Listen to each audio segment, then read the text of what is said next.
তো আজকে আমরা পড়বো সিম্পল কমপ্লেক্স কম্পাউন্ড নিয়ে। তো সিম্পল কমপ্লেক্স কম্পাউন্ড হচ্ছে কি আমাদের ইংলিশ সেকেন্ড পেপারে চেঞ্জিং সেন্টেন্সের আন্ডারে আসে।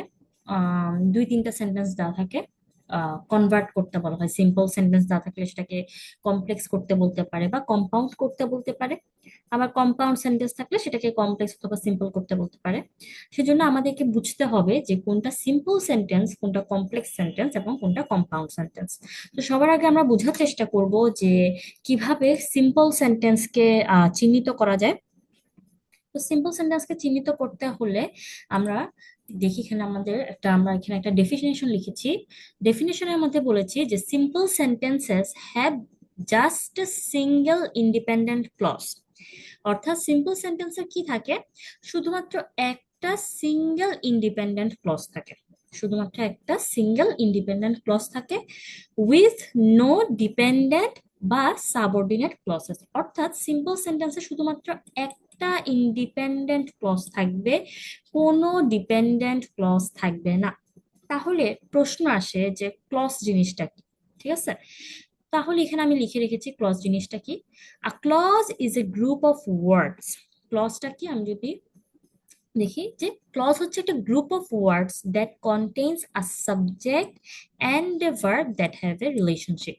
অর্থাৎ ক্লজ হচ্ছে গ্রুপ অফ ওয়ার্ড, অনেকগুলা শব্দের সমন্বয়ে একটা ক্লজ তৈরি হয় এবং সেই শব্দগুলোর মধ্যে একটা থাকবে সাবজেক্ট এবং আরেকটা থাকবে ভার্ব, এবং সেই সাবজেক্ট এবং সেই ভার্বের মধ্যে অবশ্যই একটা রিলেশন থাকতে হবে। কোনো রিলেশন ছাড়া সাবজেক্ট অথবা ভার্ব থাকলো, তো শুধুমাত্র কতগুলো আমরা র্যান্ডম ওয়ার্ড নিয়ে যে একটা ক্লজ তৈরি করতে পারলাম সেটা কিন্তু না। ঠিক আছে, তাহলে এখানে আমি আরেকটা লাইন লিখেছি, সেটা একটু দেখো। A sentence can have just one clause or it can have multiple clauses. তো এই জিনিসটা যদি আমি একটু বুঝাতে চাই, তাহলে আমি যদি দেখি হোয়াইট বোর্ড, জিনিসটা আমি এখন এখানে একটু লিখে দেখাই। আমরা কি বললাম, ক্লজ হচ্ছে অনেকগুলা ওয়ার্ডের সমন্বয়ে গঠিত এমন এক ধরনের বাক্যাংশ যেখানে একটা সাবজেক্ট থাকবে এবং একটা ভার্ব থাকবে এবং তাদের মধ্যে একটা রিলেশন থাকবে। যেমন আমি যদি এখানে এখন একটা লাইন লিখি, সাপোজ একটা লাইন কি লিখতে পারি, লাইনটা লিখতে পারি, ধরো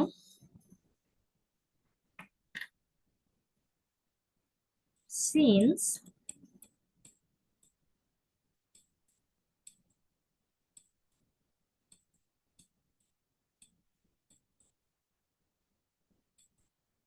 হি doesn't have money।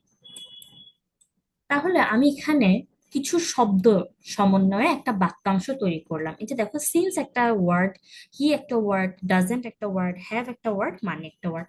এই যে অনেকগুলা ওয়ার্ডের সমন্বয়ে একটা বাক্যের অংশ তৈরি হয়েছে, এটা কিন্তু একটা বাক্যের অংশ, তাই না? কেন এটাকে আমি বাক্যের অংশ বলতেছি, একটা পূর্ণাঙ্গ বাক্য কেন বলতেছি না, সেটা আমি পরে বলতেছি। তো সাপোজ একটা বাক্যের অংশ বা একটা বাক্য বলতে পারো, since he doesn't have money. এইটার বাংলা কি? এটা বাংলা হচ্ছে যেহেতু তার কাছে টাকা নেই, যেহেতু তার কাছে টাকা নেই। তো দেখো, এখানে একটা সাবজেক্ট আছে, এখানে সাবজেক্ট কোনটা? সাবজেক্ট হচ্ছে হি, এবং এখানে ভার্ব কোনটা? হ্যাভ। তাহলে এখানে একটা সাবজেক্ট আছে এবং সেই সাবজেক্টের সাথে রিলেটেড একটা ভার্ব আছে। রিলেটেড ভার্ব মানে কি? রিলেটেড ভার্ব মানে হচ্ছে এই যে সাবজেক্ট সে কি কাজ করছে বা সে কি, তাকে নিয়ে, তাকে রিলেটেড যদি কোনো কার্যক্রম বুঝায় এবং সেই কার্যক্রম বোঝানোর জন্য যে ভার্বটা থাকে সেটাই হচ্ছে কি তার সাথে রিলেটেড ভার্ব। তাহলে এখানে একটা সাবজেক্ট আছে এবং এখানে একটা ভার্ব আছে। তার মানে এই সাবজেক্ট এই ভার্বের মধ্যে কি আছে? একটা রিলেশন আছে। যেহেতু রিলেশন আছে সেহেতু এটাকে একটা আমরা কি বলতে পারবো, এই পুরো জিনিসটাকে একটা আমি কি বলতে পারবো? ক্লজ বলতে পারবো। ঠিক আছে, এখন দেখো, since he doesn't have money, যেহেতু তার কাছে টাকা নাই, এই কথাটা বলার পর আমার মধ্যে কিছু জানার আগ্রহ তৈরি হয়েছে। আমার কিন্তু মনের ভাব সম্পূর্ণরূপে প্রকাশ হয় নাই, যেহেতু তার কাছে টাকা নাই। তো টাকা নাই, তারপর কি হলো? তার কাছে টাকা না থাকার কারণে কি হলো, এটা জানার কিন্তু একটা আগ্রহ তৈরি হয়েছে যে তার কাছে টাকা নাই, এটার কারণে কি হতে পারে, এই ধরনের একটা আগ্রহ কিন্তু তৈরি হয়েছে। ঠিক আছে, তাই এটাকে আমি বলতেছি এটা জাস্ট একটা কি বাক্যের অংশ, এটা কিন্তু আমার মনোভাব পুরাপুরি প্রকাশ করে নাই। সেজন্য এই যে ক্লজটা, এই ক্লজটাকে বলা হচ্ছে তোমার ডিপেন্ডেন্ট ক্লজ। কি ক্লজ বলা হচ্ছে? ডিপেন্ডেন্ট ক্লজ বলা হচ্ছে। কেন এটাকে আমি ডিপেন্ডেন্ট ক্লজ বলতেছি? এটাকে আমি ডিপেন্ডেন্ট ক্লজ বলতেছি কারণ ও একা একা কিন্তু আমার মনের ভাব সম্পূর্ণরূপে প্রকাশ করতেছে না। ও যদি একা একা আমার মনের ভাব প্রকাশ করতো, এই পুরো সেন্টেন্সটা যদি আমার মনের ভাব প্রকাশ করতো এবং আমার মধ্যে যদি আর কোনো আগ্রহ না জন্মাতো, তাহলে সে কিন্তু একটা কি হতো, ইন্ডিপেন্ডেন্ট ক্লজ হতো। সাপোজ আমি যদি এখন এখান থেকে সিন্স ওয়ার্ডটা কেটে দিই, কি করে দিই, আমি যদি এখন সিন্স কেটে দিই, আমার এখানে শুধু কি থাকবে, হি ডাজন্ট হ্যাভ মানি, তার কাছে টাকা নাই। তাহলে কি, ঠিক মতো আমি আমার মনের ভাব প্রকাশ করে ফেলছি যে হ্যাঁ তার কাছে টাকা নেই, এটা জানানো ছিল, আমি জানাই দিলাম যে তার কাছে টাকা নেই, he doesn't have money. Since ছাড়া কিন্তু এই সেন্টেন্সটা মানে এই যে এতটুকু, এতটুকু যে portion he doesn't have money, এটা কিন্তু আমার মনের ভাব প্রকাশ করছে। সেজন্য এটা হচ্ছে ইন্ডিপেন্ডেন্ট ক্লজ।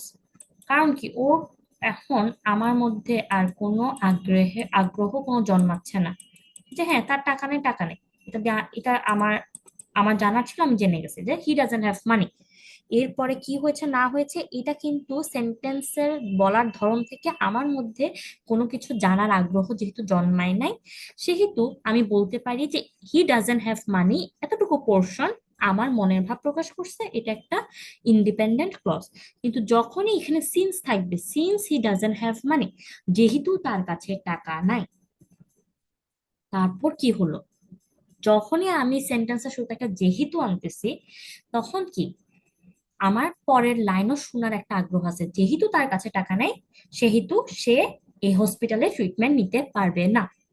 যেহেতু টাকা নেই সেহেতু হসপিটালে ট্রিটমেন্ট নিতে পারবে না, কারণ এই হসপিটালে হয়তো আবার ট্রিটমেন্ট খুবই এক্সপেন্সিভ। তো এই যে সিন্স আমি যখনই যেহেতু বলতেছি, ঠিক তেমনি আমার আরেকটা লাইন শোনার ইচ্ছা উদ্রেক হয়েছে। তো সিন্স যখন আমি এখানে ইউজ করে ফেললাম, তখন হচ্ছে কি আমার এখানে ডিপেন্ডেন্ট ক্লজ হয়ে যাচ্ছে, আর সিন্স ছাড়া শুধুমাত্র হি ডাজন্ট হ্যাভ মানি এই পোর্শনটুকু ইন্ডিপেন্ডেন্ট ক্লজ হিসেবে কি কাজ করতেছে। তাই হলে আমি যে এখানে একটা লাইন লিখলাম যে a sentence can have just one clause or it can have multiple clauses, এটা দিয়ে আমি কি বুঝালাম? এটা দিয়ে আমি যেটা আসলে বুঝাইছি সেটা আমি এখনই আবার দেখাচ্ছি যে একটা ক্লজ যখন ইন্ডিপেন্ডেন্ট ক্লজ হবে, তখন কিন্তু সে একটা সেন্টেন্স, কারণ কি সে আমার মনের ভাব পুরোপুরি প্রকাশ করতেছে। সেন্টেন্সের সংজ্ঞাটা কি সেটা আমরা সবাই জানি।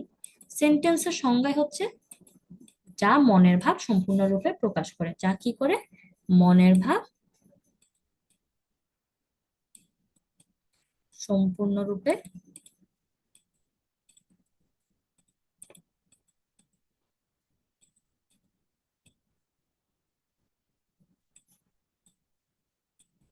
প্রকাশ করে। সেন্টেন্স কি, যা মনের ভাব সম্পূর্ণরূপে প্রকাশ করে। তো কিছুক্ষণ আগে আমি একটা উদাহরণ দিয়েছিলাম, সেই উদাহরণটা কি ছিল, he doesn't have money, he doesn't have money, তার মানে কি তার কাছে টাকা নেই। এই জিনিসটা কিন্তু একটা পুরো সেন্টেন্স, কারণ কি এখানে আমার মনের ভাব প্রকাশ পেয়েছে, আমি কাউকে জানাতে চাচ্ছি যে তার কাছে টাকা নেই, হি ডাজন্ট হ্যাভ মানি, আমার জানানো শেষ। সুতরাং এখানে আমার মনের ভাব প্রকাশ পেয়েছে, এটা একই সাথে একটা ক্লজ এবং সেন্টেন্স, এটাকে তুমি ক্লজও বলতে পারবা এবং এটাকে তুমি কি বলতে পারবা, সেন্টেন্সও বলতে পারবা। এটা একটা ক্লজ, আবার এটা একটা সেন্টেন্সও, কারণ কি এখানে আমার মনের ভাব প্রকাশ পাচ্ছে। আবার এমনও অনেক সেন্টেন্স দেখা যাবে যেখানে দুই বা ততোধিক ক্লজ ক্লজ থাকে। ঠিক আছে, দুই বা ততোধিক ক্লজ থাকে, যেমন আমি যদি এখানে একটা লাইন লিখি, সেটা কি হতে পারে, আগেটা দিয়ে বুঝায়, since he doesn't have money,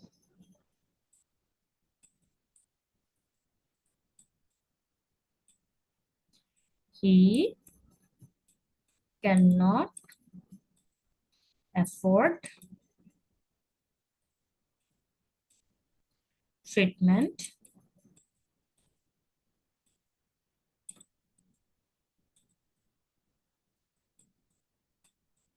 in this hospital. তার মানে এটার মানে কি? এটার মানে হচ্ছে যেহেতু তার কাছে টাকা নেই, সে এই হসপিটালে কোনো ট্রিটমেন্ট নিতে পারবে না, সে এফোর্ড করতে পারবে না এই ট্রিটমেন্টটাকে। তার মানে দেখো এখানে কিন্তু দুইটা ক্লজ, একটা হচ্ছে since he doesn't have money, এরপরে কমার পর আরেকটা যে পোর্শন আছে সেটা হচ্ছে আমার আরেকটা clause, he can not afford treatment in this hospital. এখন তোমরা একটু ভেবে আমাকে বলো, এখানে নীল দাগ দেওয়া যে ক্লজটা আছে সেটা কি ইন্ডিপেন্ডেন্ট ক্লজ নাকি ডিপেন্ডেন্ট ক্লজ, এবং সবুজ দাগ দেওয়া যে ক্লজটা আছে সেটা কি ইন্ডিপেন্ডেন্ট ক্লজ নাকি ডিপেন্ডেন্ট ক্লজ? মিনিংটা যদি বোঝার ট্রাই করি তখনই আমাদের কাছে এই জিনিসটা ক্লিয়ার হয়ে যাবে যে কখন কোনটা ডিপেন্ডেন্ট ক্লজ আর কোনটা independent clause.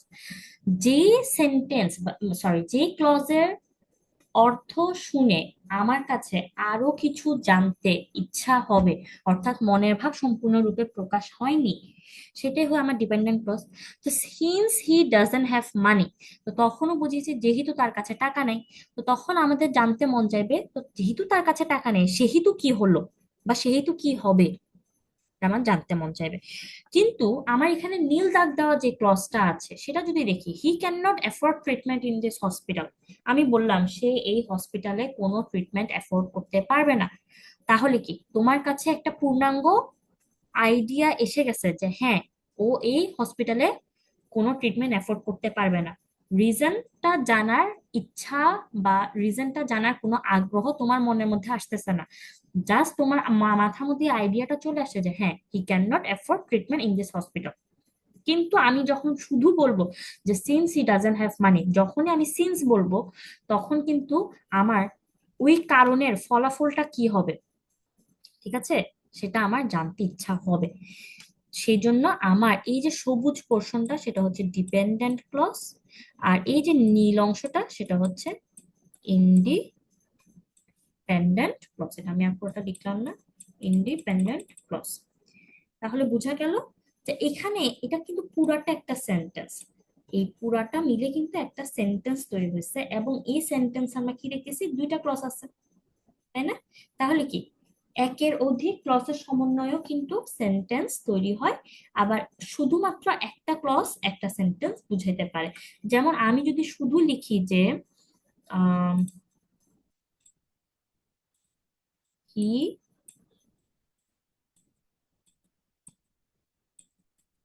Can not afford this car, সে এই গাড়িটা অ্যাফোর্ড করতে পারবে না, he can not afford this car. তাহলে কি এখানে কিন্তু মনের ভাব তো প্রকাশ পেয়েছে যে হ্যাঁ, সে এই গাড়িটা অ্যাফোর্ড করতে পারবে না, আমার যা জানার আমি তা জেনে গেছি, হি ক্যান নট অ্যাফোর্ড দিস কার। এই সেন্টেন্সটা শোনার পর আরো কিছু জানার তো ইচ্ছা বা আগ্রহ আমার মধ্যে উদ্রেক হচ্ছে না। তাহলে এটা একটা যেমন ইন্ডিপেন্ডেন্ট ক্লজ, ঠিক তেমনই এটা একটা সেন্টেন্স। তো আশা করি ব্যাপারটা বোঝা গেছে যে এই লাইনটা দিয়ে কি বুঝাইছে, a sentence can have just one clause or it can have multiple clauses.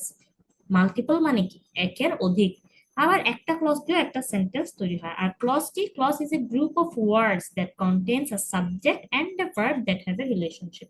তাহলে একটা সেন্টেন্স কখন সিম্পল সেন্টেন্স হবে, এটাই কিন্তু আমাদের জানার মূল উদ্দেশ্য ছিল, যে সিম্পল সেন্টেন্স আমরা কখন বলবো। সিম্পল সেন্টেন্স তখনই বলবো যখন একটা সিঙ্গেল ইন্ডিপেন্ডেন্ট ক্লজ থাকবে, সেটাকে সিম্পল সেন্টেন্স বলবো। যেমন he doesn't have money, he can not afford this কার, আমি এতক্ষণ যতগুলা সেন্টেন্স উদাহরণ দেখাইছিলাম যে একটা ক্লজ দিয়ে একটা সেন্টেন্স তৈরি হচ্ছে, ওগুলা সবই সিম্পল সেন্টেন্স। যেমন আমি এখানে কিন্তু এক্সাম্পল লিখে দিছি, আই গো টু স্কুল, আমি স্কুলে যাই।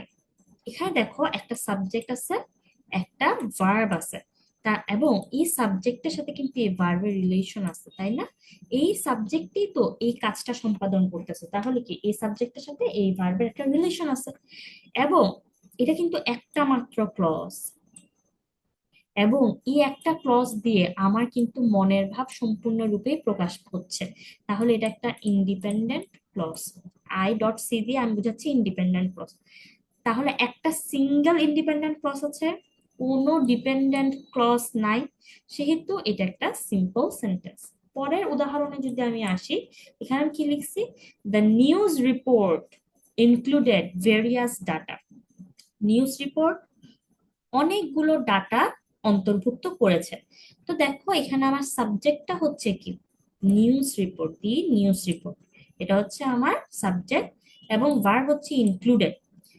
নিউজ রিপোর্টে অনেকগুলা ডেটা ছিল, ঠিক আছে?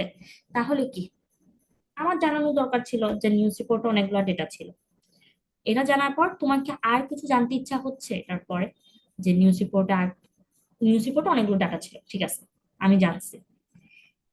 তাহলে কি এটাও একটা ইন্ডিপেন্ডেন্ট ক্লজ, এবং এটা যেহেতু সিঙ্গেল একটা মাত্র ক্লজ আছে, সিঙ্গেল ইন্ডিপেন্ডেন্ট ক্লজ আছে, কোনো ডিপেন্ডেন্ট ক্লজ নাই, সেহেতু এটাও একটা সিম্পল সেন্টেন্স।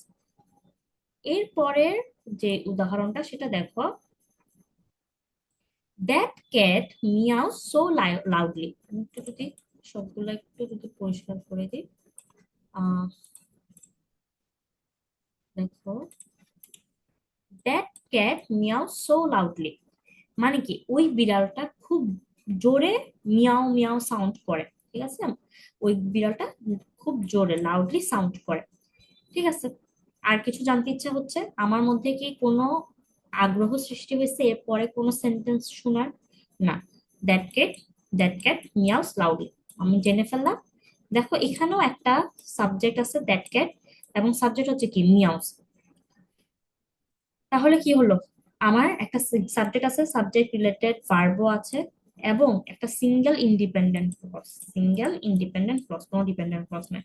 তাহলে এটাও আমার একটা সিম্পল সেন্টেন্স।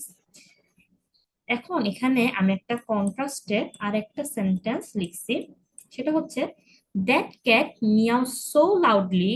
দেখো এই সেন্টেন্সটাই কিন্তু এখানে লেখা, that cat meow so loudly, কিন্তু মাঝখানে একটা আরেকটা আমি লিখছি, when she wants to eat। কি লেখা? when she wants to eat। বিড়ালটা জোরে জোরে আওয়াজ করে যখন সে খাইতে চায়, যখন সে খাইতে চায়। তাহলে when she wants to eat, আমি যদি বলি যখন সে খেতে চায়, যখন সে খেতে চায়, শুধুমাত্র এই সেন্টেন্সটা যদি আমি, এই পার্টটা যদি লিখি, যে when she wants to eat, তখন আমার মাথায় আসবে যে যখন সে খেতে চায় তখন কি হয়। যখন সে খেতে চায় তখন সে জোরে আওয়াজ করে। এই যে এখন আমার গিয়ে পূর্ণাঙ্গ মনের ভাব প্রকাশ পেল, যে যখন সে খেতে চায় তখন সে জোরে জোরে মিয়াও মিয়াও সাউন্ড করে। কে? সে ক্যাটটা। তো যখনের বিপরীতে কিন্তু আমার আরেকটা যে সেন্টেন্স শুনতে ইচ্ছা হয় সেটা হচ্ছে তখন কি হয়। যখন সে খেতে চায় তখন সে মিয়াও মিয়াও আওয়াজ করে। তার মানে যখনের সেন্টেন্সটা লিখলে আমাকে কিন্তু আপনা আপনি তখনের ব্যাখ্যাটাও দিতে হবে, যে তখন আসলে কি হয়। ঠিক তেমন আমি কিছুক্ষণ আগে একটা এক্সাম্পল দিছিলাম, since he doesn't have money, যেহেতু তার টাকা নাই, সেহেতু, সেহেতু একটা ব্যাখ্যা আমার জানতে মন চায় সেহেতু দিয়ে, তাই না? যেহেতু, সেহেতু, তার মানে কি তোমাকে যখন কেউ ইফেক্ট জানাইতে সাপোজ, তখন তোমার কজ জানতে ইচ্ছা করে। ব্যাপারটা একটু কঠিন যদি হয়ে যায় তাহলে আমি তো আবার সহজ করে বলি। এখানে দেখো, যখন সে খেতে চায়, তার মানে কি বিড়ালটা যখন খেতে চায় তখন কি হয়, সেটা কিন্তু আপনা আপনি আমাদের মাথার মধ্যে কোশ্চেন চলে আসে। তার ফলে কি when she wants to eat, এটা একটা ডিপেন্ডেন্ট ক্লজ, কারণ আমার মনের ভাব এখনো সম্পূর্ণ প্রকাশ পায় নাই, আমি আরো কিছু জানতে চাচ্ছি। কিন্তু that cat meow so loudly, এটা যখন একা থাকবে তখন আমি বুঝবো যে ওই বিড়ালটার স্বভাবই হচ্ছে জোরে জোরে মিয়াও মিয়াও করা। ঠিক আছে, এদিকে যখন এটা সিম্পল সেন্টেন্স হিসাবে ইউজ হচ্ছে, that cat meow so loudly, এটা মানে হচ্ছে আমি এই সেন্টেন্সটা পড়ে এটা বুঝলাম যে এই বিড়ালটার স্বভাব হচ্ছে, ওর স্বভাবই হচ্ছে জোরে জোরে মিয়াও মিয়াও করা। কিন্তু আমি যখন আবার এই সেন্টেন্স পড়বো তখন আমি বুঝবো যে ওই এই ক্যাটটা তখন মিয়াও মিয়াও করে যখন সে খাইতে চায়। দুইটা দুই ধরনের কি অর্থ প্রকাশ করতেছে। কিন্তু that cat meow so loudly, ও একাও কিন্তু এক ধরনের অর্থ বহন করে। কিন্তু when she wants to eat, সে কিন্তু একা সম্পূর্ণ অর্থ বহন করতে পারে না। তুমি যখন শুনবা তখন তোমার জানতে মন চাইবে যে এই যখনের বিপরীতে কি হয়, যখন সে খেতে চায় তখন আসলে কি হয় সেটা জানতে ইচ্ছে করবে। কিন্তু শুধুমাত্র that cat meow so loudly এই কথাটা শুনলে কিন্তু আমার আর কিছু জানতে ইচ্ছা করতেছে না, বিকজ আমি ধরে নিলাম যে যখন আমি বলতেছি যে যখন মানে মানে আমি এটা ধরে নিচ্ছি যে that cat meow so loudly মানে হচ্ছে এই বিড়ালটার স্বভাবই হচ্ছে জোরে জোরে কি করা, মিয়াও মিয়াও করা। তাহলে এই ব্যাপারটা আমি যদি আরেকটু ইজিলি তোমাদেরকে করতে চাই, আমি তাহলে এখানে আবার লিখি। তখন আমি যতগুলা এক্সাম্পল দিলাম, যেমন আমি যদি প্রথম এক্সাম্পলটা দিই যে দ্যাট ক্যাট মিয়াউস লাউডলি, যখন শুধুমাত্র আমি এই সেন্টেন্সটা লিখলাম দ্যাট ক্যাট মিয়াউস লাউডলি, এই সেন্টেন্সটা একটা অর্থ বহন করতেছে। সেই অর্থটা কি, যে ওই বিড়ালটার, এই যে বিড়ালটা আছে ওই বিড়ালটার স্বভাবই হচ্ছে কি, ওই বিড়ালটার স্বভাব হলো কি করা,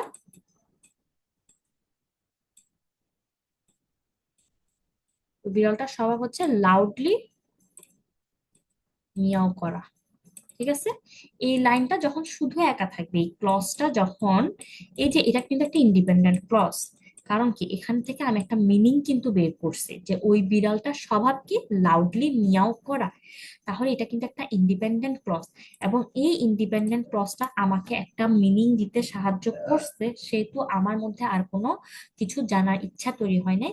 তো এটা কিন্তু একটা কি আমার সিম্পল সেন্টেন্স, এবং এই সিম্পল সেন্টেন্সটাকে আমি কখন মানে আমি কি বলতেছি যে ও কিন্তু একটা সিঙ্গেল ইন্ডিপেন্ডেন্ট ক্লজ, কোনো কিন্তু ডিপেন্ডেন্ট ক্লজ এখানে নাই।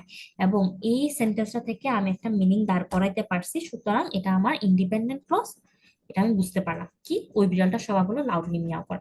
কিন্তু যেই মাত্র আমি এই লাইনটা লিখবো, when she wants to eat, when the cat wants to eat, she meows loudly। তো এরা যখন তুমি দেখবা, যেটা যখন আমি লিখলাম যে when the cat wants to eat, যখন বিড়ালটা খেতে যায় তখন সে লাউডলি মিয়াও করে, ওই লাইনটাকে আমি একটু অন্যভাবে লিখলাম যে when the cat wants to eat। তা আমি যখন এই লাইনটা শুধু শুনবো যে when the cat wants to eat, যখন বিড়ালটা খেতে চায় তখন কি হয়, এই জিনিসটা কিন্তু আমার জানতে মন চাইবে। যখন বিড়ালটা খেতে চায়, কেউ তোমাকে বলতেছে যে যখন আমার খরগোশটা খাইতে চায়, তো তখন আমার মনের মধ্যে আসবে যে তখন কি হয়, খরগোশটা ডাকাডাকি করে। যখন আমার বিড়ালটা খেতে চায় তখন সে ডাকাডাকি করে। ব্যাপারটা বুঝে গেল? তাহলে আমরা বুঝতে পারলাম যে এটাকে কেন ডিপেন্ডেন্ট ক্লজ বলা হচ্ছে, এবং এই ক্লজটাকে কেন আমার ইন্ডিপেন্ডেন্ট ক্লজ বলা হচ্ছে, কারণ ও একাই একটা মিনিং দাঁড় করাতে সাহায্য করছে। কিন্তু when the cat wants to eat, ও কিন্তু আমাকে মিনিং দিচ্ছে না, রেদার আমার মধ্যে একটা আগ্রহের সৃষ্টি করছে নতুন আর একটা সেন্টেন্স শোনার জন্য, নতুন একটা ক্লজ শোনার জন্য, যেটা কিনা আমার পুরো আইডিয়াটাকে ক্লিয়ার করবে যে এরপরে কি হচ্ছে। আশা করি এখন বোঝা গেল। তাহলে সিম্পল সেন্টেন্স তাহলে আমি কেমনে চিনবো?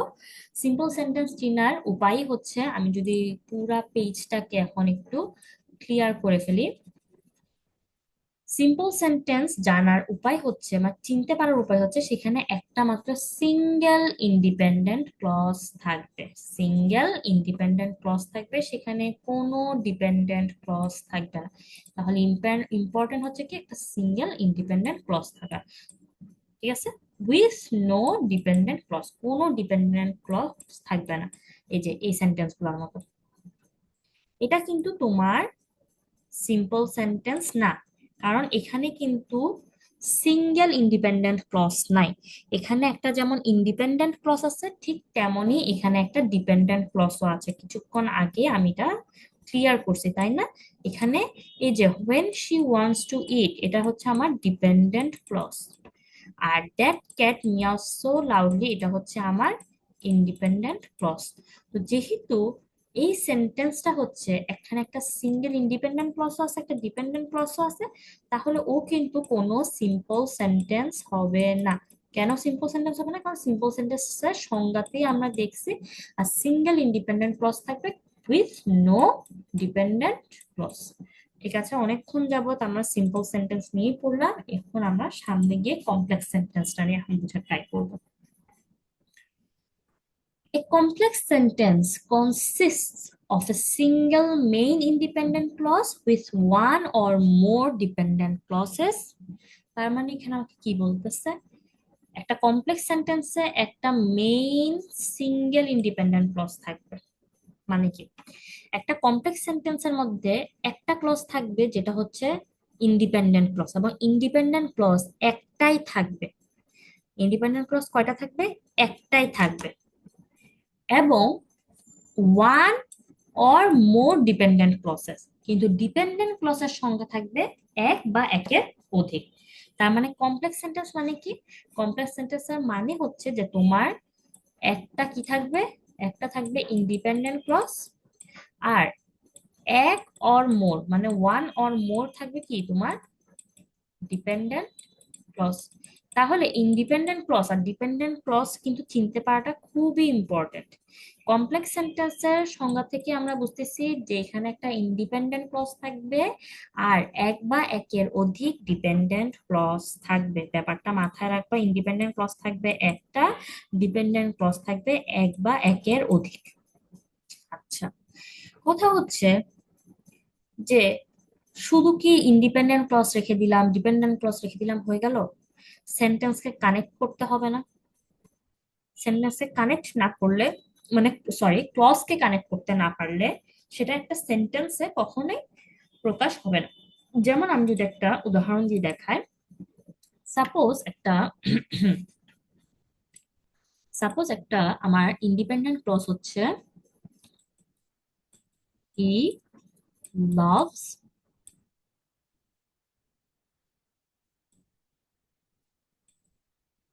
দ্য ক্যাম্পাস, তাই না? এটা কিন্তু আমার একটা ইন্ডিপেন্ডেন্ট ক্লজ, এটা একটা আমার কি ক্লজ? Independent clause. কেন ইন্ডিপেন্ডেন্ট ক্লজ?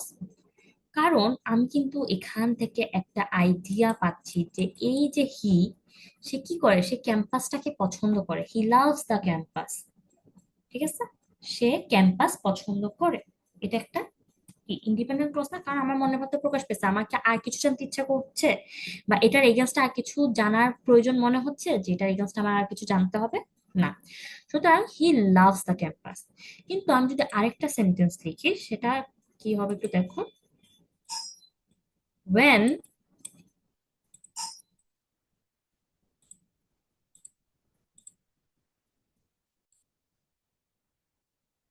তো এখন যদি আমি এই সেন্টেন্সটা লিখি যে when it is spring, when it is spring, spring মানে কি? বসন্তকাল। যখন এটা বসন্তকাল, তো যখন এটা বসন্তকাল, এটার পরে নিশ্চয়ই আমার জানতে ইচ্ছা করতেছে তখন কি হয়, তাই না? তাহলে এটা একটা ডিপেন্ডেন্ট ক্লজ। যখন এটা স্প্রিং, তাহলে তখন কি হয়? এখন দেখো, এই যে এই দুইটা আমার কি আছে, ক্লজ আছে না? একটা ইন্ডিপেন্ডেন্ট ক্লজ এবং একটা ডিপেন্ডেন্ট ক্লজ। এই দুইটা ক্লজ কে আমি যখন একসাথে লিখবো, ধরো আমি এখন এটা পুরোটাই মুছে ফেলি, জায়গা নাই, আমি মুছে ফেলি। আমি এখানে লিখি he loves the campus when it is spring। তার মানে কি হলো, he loves the campus when it is spring, যখনটা বসন্তকাল তখন সে ক্যাম্পাসটাকে খুব পছন্দ করে। তাহলে আমার এখন মনে ভাব প্রকাশ পেয়ে গেল যে when it is spring তখন কি হয়, সে ক্যাম্পাসটাকে পছন্দ করে। তাহলে এইখানে যে whenটাকে আমরা দেখতে পাচ্ছি, এখানে যে আমরা whenটাকে দেখতে পাচ্ছি, এটা হচ্ছে, এটাকে বলা হয় তোমার, এই যে এটাকে বলা হয় সাবঅর্ডিনেট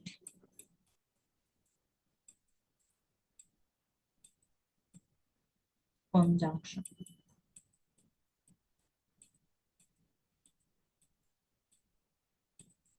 সাবঅর্ডিনেট কনজাংশন কেন বলা হয়, কারণ দেখো ডিপেন্ডেন্ট ক্লসের আরেকটা নাম হচ্ছে সাবঅর্ডিনেট ক্লজ। ডিপেন্ডেন্ট ক্লসের আরেকটা নাম কি, সাবঅর্ডিনেট ক্লজ। তো দেখো আমি যখন সাবঅর্ডিনেট ক্লজ বা ডিপেন্ডেন্ট ক্লসের উদাহরণ দিছিলাম তখনই তো আমি লিখছি না when it is spring। তার মানে কি, এই যে when ওয়ার্ডটা কোথায় আছে, তোমার সাবঅর্ডিনেট ক্লসের সাথে আছে না, সাবঅর্ডিনেট ক্লসে কি whenটা আছে না। শুধুমাত্র যদি ইট ইজ স্প্রিং বলতাম, এটা বসন্তকাল, এটা কিন্তু একটা ইন্ডিপেন্ডেন্ট ক্লজ হইতো। কিন্তু যেই ইট ইজ স্প্রিং এর সাথে ওয়েন যুক্ত হয়ে গেছে, তখন আমার কিন্তু এই পুরা ক্লজটা কি হয়ে গেছে, ডিপেন্ডেন্ট ক্লজ বা সাবঅর্ডিনেট ক্লজ হয়ে গেছে। তখন এই ডিপেন্ডেন্ট ক্লজকে তোমার কি বলা হচ্ছে, সাবঅর্ডিনেট ক্লজ বা ডিপেন্ডেন্ট ক্লজ। এবং কার জন্য এটা ডিপেন্ডেন্ট ক্লজ হয়ে গেছে, এই ওয়েন এর জন্য না, এটা কিন্তু হোয়েন এর জন্য তোমার ডিপেন্ডেন্ট ক্লজ হয়ে গেছে। সেই জন্য এই হোয়েনটাকে কি বলা হচ্ছে, ডিপেন্ডেন্ট, সরি সাবঅর্ডিনেট কনজাংশন। তো এই যে এটা একটা ক্লজ এবং এটা একটা ক্লজ, একজন আরেকজনের সাথে যুক্ত হইতে পারছে, এই যে মানে হি লাভস দ্য ক্যাম্পাস, এটা একটা যেমন independent clause, it is spring এটাও একটা ইন্ডিপেন্ডেন্ট ক্লজ। এবং এরা একজন আরেকজনের সাথে যুক্ত হয়েছে এই সাবঅর্ডিনেট কনজাংশনের মাধ্যমে, তাই না। এই সাবঅর্ডিনেট কনজাংশনটা কার সাথে যুক্ত হয়েছে, এই ইন্ডিপেন্ডেন্ট ক্লজের সাথে, তাই না। তারপরে তো এটাকে কি বানাই ফেলছে তোমার, সাবঅর্ডিনেট ক্লজ বা সাবঅর্ডিনেট ক্লজ বানাই ফেলছে। তো এই জন্যই কিছুক্ষণ আগে এখানে একটা লাইন লেখা ছিল যে connected to it using a subordinating conjunction, অর্থাৎ একটা ইন্ডিপেন্ডেন্ট ক্লজের সাথে one or more dependent clause যুক্ত থাকে কিভাবে, সাবঅর্ডিনেটিং কনজাংশনের মাধ্যমে কি থাকে, যুক্ত থাকে। সেটা আমরা এতক্ষণ দেখলাম যে he loves the campus when it is spring।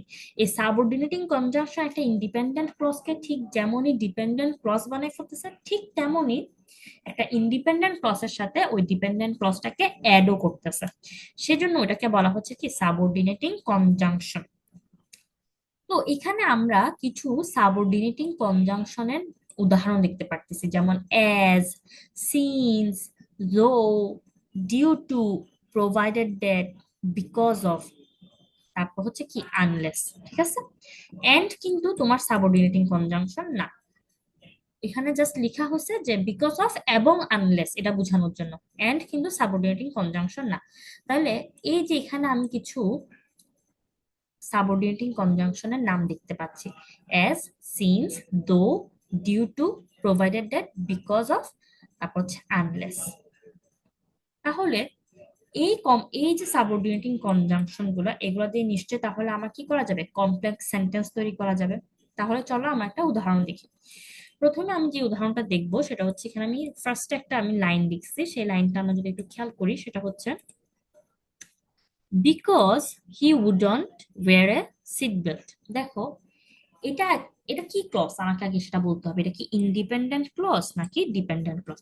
Because he wouldn't wear a seat belt, সে যেহেতু সে সিট বেল্ট পরবে না, যেহেতু সে সিট বেল্ট পরবে না। বিকজ মানে কি, যেহেতু বা কারণ, কারণ সে সিট বেল্ট পরবে না। এখন আমার কথা হচ্ছে, কারণ সে সিট বেল্ট পরবে না,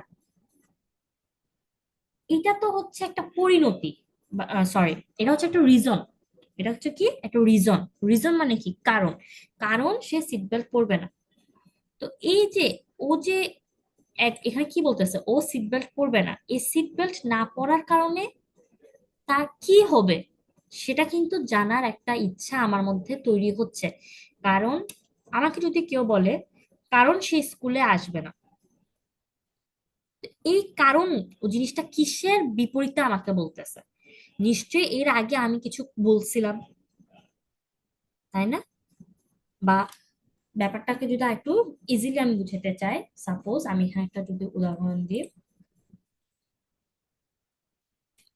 কেউ আমাকে বলতেছে, আমি তোমাদেরকে প্রথমেই যে উদাহরণটা দিছিলাম সেটা দিয়ে যদি আমি বুঝাতে চাই, সিন্স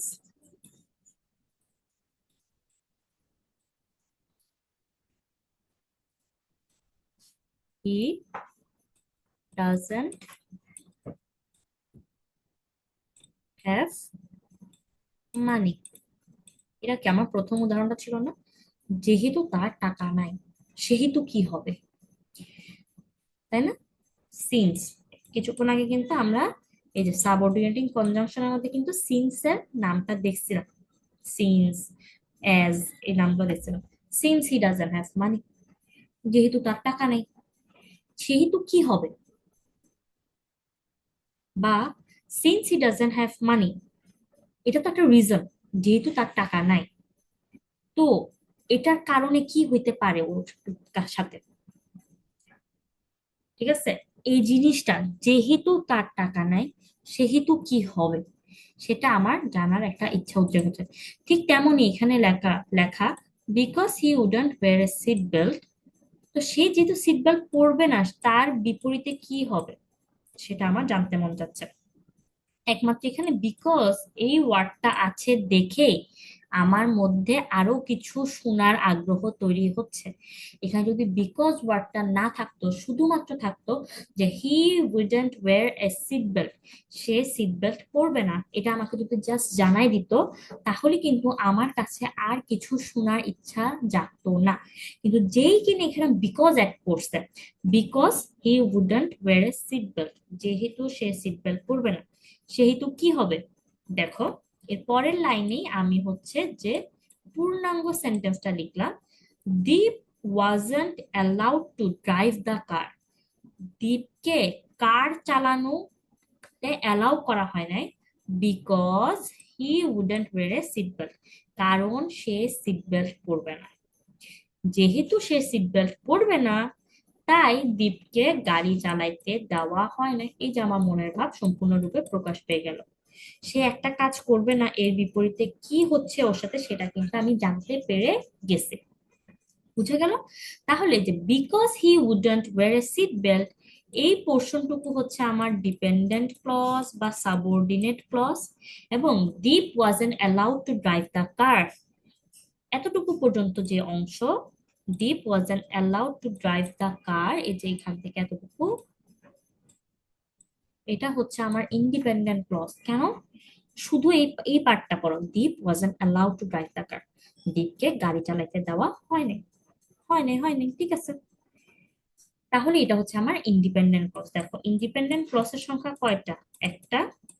ডিপেন্ডেন্ট ক্লজের সংখ্যাও একটা। আমার শর্ট সংজ্ঞার মধ্যে কি দেওয়া, ইন্ডিপেন্ডেন্ট ক্লজ অবশ্যই একটা থাকবে, একটার বেশি থাকতে পারবে না। ডিপেন্ডেন্ট ক্লজ মিনিমাম একটা থাকবে, ম্যাক্সিমাম যে কয়টা থাকতে পারে। কিন্তু এই ইন্ডিপেন্ডেন্ট ক্লজ আর এই ডিপেন্ডেন্ট ক্লজ অবশ্যই কাকে দ্বারা যুক্ত থাকবে? একটা সাবঅর্ডিনেটিং কনজাংশনের মাধ্যমে যুক্ত থাকবে। তো বিকজ কিন্তু একটা সাবঅর্ডিনেটিং কনজাংশন। সুতরাং আচ্ছা, এখানে বিকজ অফ লেখা অফ হবে না, বিকজ, শুধুমাত্র বিকজ। তাহলে এখানে যেহেতু বিকজ লেখা তার মানে বিকজ হচ্ছে আমার একটা সাবঅর্ডিনেটিং কনজাংশন, এবং এটা কিন্তু এখানে আছে, তার মানে এটা আমার একটা কি হইলো, কমপ্লেক্স সেন্টেন্স হইলো। আজকের ক্লাসে আমরা শুধু সিম্পল সেন্টেন্স কিভাবে চিনবো, কমপ্লেক্স সেন্টেন্স কিভাবে চিনবো, ডিপেন্ডেন্ট ক্লজ, ইন্ডিপেন্ডেন্ট ক্লজ চিনতে পারা, সাবঅর্ডিনেটিং কনজাংশন সম্পর্কে জানা, এগুলাই আমরা দেখবো। নেক্সট ক্লাস থেকে আমরা হচ্ছে যে সিম্পল থেকে কমপ্লেক্সে, কমপ্লেক্স থেকে কম্পাউন্ডে, এই যে ইন্টার রিলেশন যেটা, যে আমরা কিভাবে একজন থেকে আরেকজনে কনভার্ট করব, সেটা আমরা রুলস আকারে শিখবো। তো আচ্ছা, এখন আমি এগুলো একটু ক্লিয়ার করে দিই।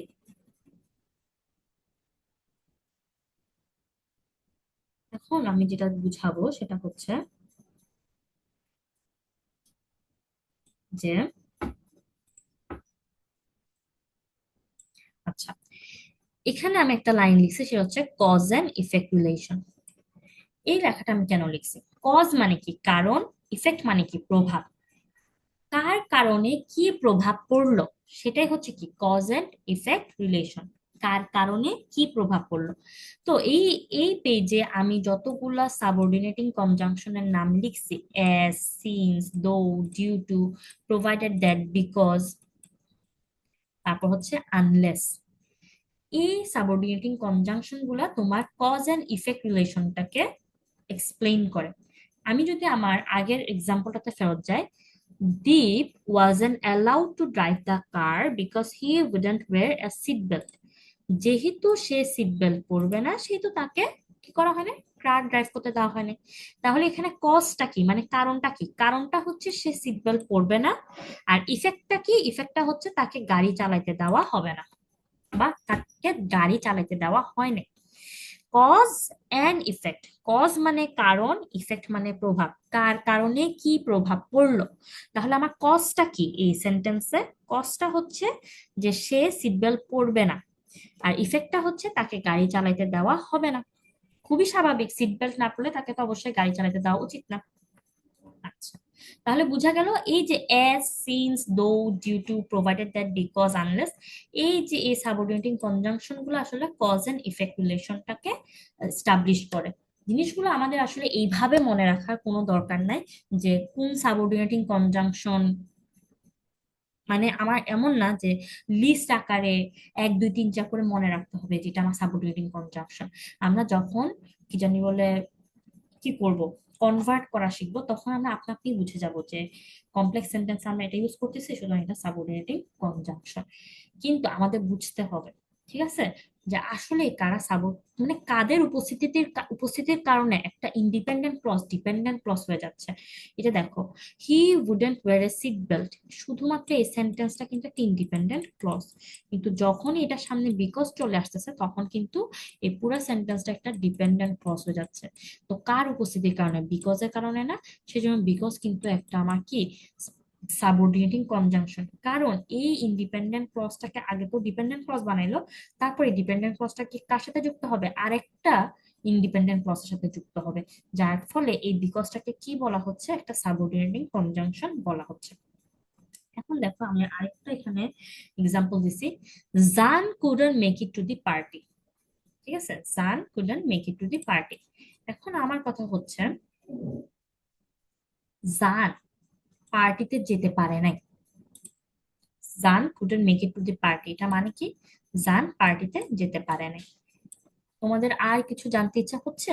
না, আমরা জানলাম যে জান পার্টিতে যেতে পারে নাই, বাস, শেষ। এটাই আমরা বুঝে নিলাম, আমাদের অর্থ, মনের ভাব সম্পূর্ণরূপে প্রকাশ পেল। তাহলে এটা কিন্তু একটা ইন্ডিপেন্ডেন্ট ক্লজ, এবং এটা কিন্তু একই সাথে কি একটা সিম্পল সেন্টেন্স না।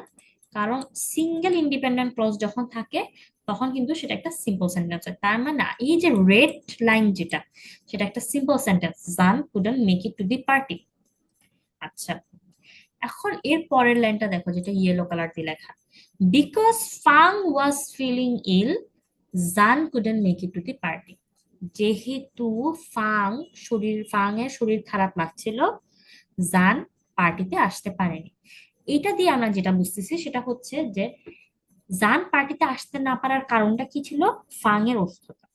তাহলে আমি যদি প্রথমে এই লাইনটা দেখি, বিকজ ফাং ওয়াজ ইল, এটার পরে কিন্তু আমার অবশ্যই জানতে ইচ্ছা হবে যে এর পরের কাহিনীটা কি, তার ইফেক্টটা কি, তাই না? এটা প্রভাবটা কি?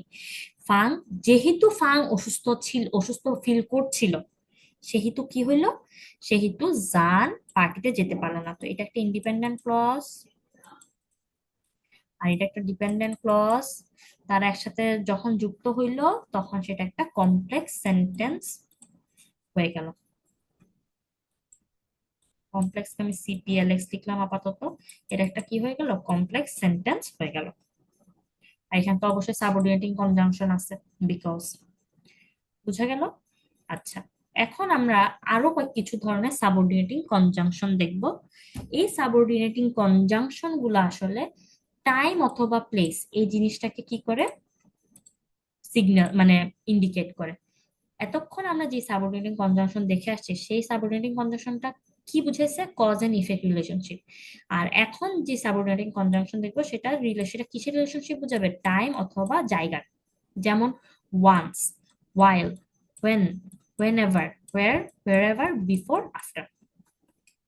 এই ওয়ার্ডগুলো যখন আমরা কোনো ক্লজে দেখব তখন আমরা বুঝে যাব যে সেই ক্লজটা হচ্ছে একটা ডিপেন্ডেন্ট ক্লজ। এবং আমরা যদি সেন্টেন্সে দেখি যে সে একটা ডিপেন্ডেন্ট ক্লজ একটা ইন্ডিপেন্ডেন্ট ক্লজের সাথে যুক্ত অবস্থায় আছে, সেটা হচ্ছে কি কমপ্লেক্স সেন্টেন্স। তাহলে অবশ্যই আমাদেরকে মাথার মধ্যে রাখতে হবে যে সাবঅর্ডিনেটিং কনজাংশন কোনগুলা। এটা যদি মাথার মধ্যে থাকে তাহলে অবশ্যই আমরা কমপ্লেক্স সেন্টেন্স ইজিলি চিহ্নিত করতে পারবো। দেখো, আমি এখানে একটা এক্সাম্পল লিখছি। এক্সাম্পলটা হচ্ছে, Deep looked at the car regretfully while passing the garage. Garage pass করতেছে এমন অবস্থায় দীপ কি করলো, গাড়ির দিকে অনুশোচনার সহিত তাকাইলো। দীপকে তো গাড়ি চালাতে দেওয়া হয় নাই এবং হবে না, সেজন্য কি করলো, যখন সে গ্যারাজের পাশ দিয়ে যাচ্ছিল বা গ্যারেজের পাশ দিয়ে যাচ্ছিল তখন সে খুব স্যাডলি আর কি কি করলো, গাড়ির দিকে তাকাইলো। while passing the garage, যদি শুধুমাত্র আমি এই সেন্টেন্সটা লিখি যে while passing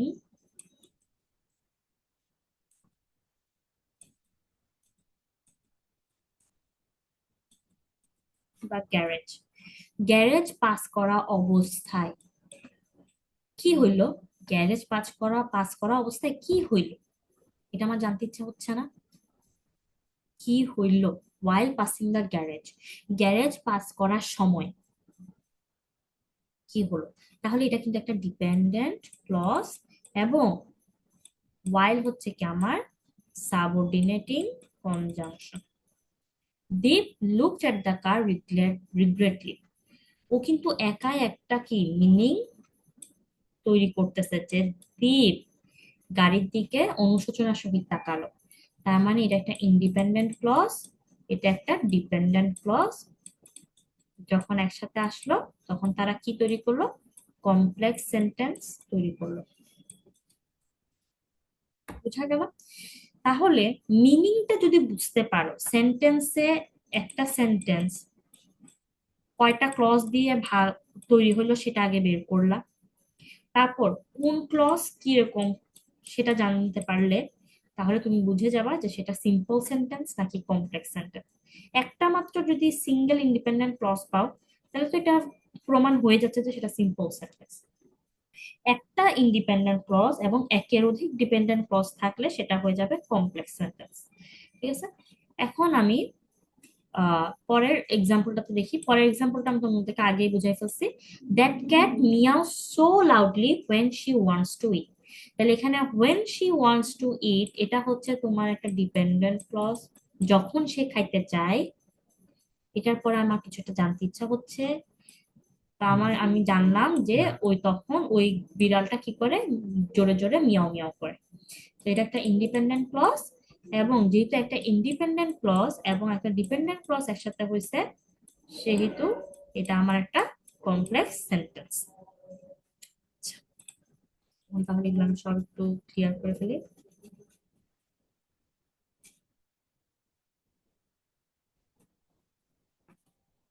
আচ্ছা, এখন দেখি এখানে আমি একটা লাইন লিখছি, এটার মানেটা কি। Subordinating conjunctions that fall in the middle of a sentence are generally not preceded by a comma. এটার কথা কেন বললাম? এটা হচ্ছে লিখছে যে সাবঅর্ডিনেটিং কনজাংশন যখন সেন্টেন্সের মাঝখানে থাকবে, তখন সেই সাবঅর্ডিনেটিং কনজাংশনের সামনে কোনো কমা থাকবে না। এটা দেখো এখানে ওয়াইলটা কি আমার সাবঅর্ডিনেটিং কনজাংশন না? এখন ওয়াইলটা কি সেন্টেন্সের মাঝখানে পড়ছে না? এটা একটা সেন্টেন্স, এই সেন্টেন্সের ঠিক মাঝখানে পড়ছে। তো দেখো ওয়াইলের আগে কি কোনো কমা আমি বসেছি না? তার মানে হচ্ছে কি এটা, যে একটা সাবঅর্ডিনেটিং কনজাংশন যখন সেন্টেন্সের মাঝখানে থাকবে তখন তার সামনে কোনো কমা হবে না। এটাই এখানে বলা হইলো। ঠিক আছে? তাহলে আহ আমি এখন যেটা বলবো যে কমপ্লেক্স সেন্টেন্স চেনার নিয়মই হচ্ছে যে একটা ইন্ডিপেন্ডেন্ট ক্লজ থাকবে এবং একের অধিক এক এক বা একের অধিক ডিপেন্ডেন্ট ক্লজ থাকবে। এখন ডিপেন্ডেন্ট ক্লজ আমি কেমনে চিনবো? আমি যদি একটা সেন্টেন্সের মিনিং বুঝতে যাই তখনই আমি আসলে ডিপেন্ডেন্ট ক্লজটা বুঝতে পারবো। এবং যে ক্লজের ঠিক আগে করে আমার কি থাকে, সাবঅর্ডিনেটিং কনজাংশন থাকে, সেই ক্লজটাই কি আমার ডিপেন্ডেন্ট ক্লজ হয়। ঠিক যেমন এই যে পাসিং দ্য গ্যারাজ, এখানে সামনে তো ওয়াইল, তার মানে ওয়াইল পাসিং দ্য গ্যারাজই হচ্ছে কি আমার ডিপেন্ডেন্ট ক্লজ। এবং দীপ লুক এট দ্য কার রিগ্রেটলি, দীপ গাড়ির দিকে অনুশোচনার সহিত তাকালো, এটা কিন্তু আমার একটা পূর্ণাঙ্গ মিনিং এ কি করতেছে, রিপ্রেজেন্ট করতেছে না? যে দীপ গাড়ির দিকে অনুশোচনার সহিত তাকালো, ঠিক আছে, এটা আমি জানলাম। এরপরে আমার আর কোনো এগেনস্ট আর কোনো কিছু জানতে ইচ্ছা হচ্ছে না, তাহলে এটা হচ্ছে ইন্ডিপেন্ডেন্ট ক্লজ। কিন্তু যখন আমি ডিপেন্ডেন্ট ক্লজ পড়ি, সেই ডিপেন্ডেন্ট ক্লজের যে সাবঅর্ডিনেটিং কনজাংশন থাকে, সেই সাবঅর্ডিনেটিং কনজাংশনের একটা অ্যান্সার আমরা খোঁজার ট্রাই করি। যেমন হোয়াইল পাসিং দা গ্যারাজ, গ্যারাজ বা গ্যারেজ পাস করার সময়, ওই সময় কি হইল, এই যে দেখছো আমরা একটা সাবঅর্ডিনেটিং কনজাংশনের একটা অ্যান্সার খোঁজার ট্রাই করি। ঠিক আছে?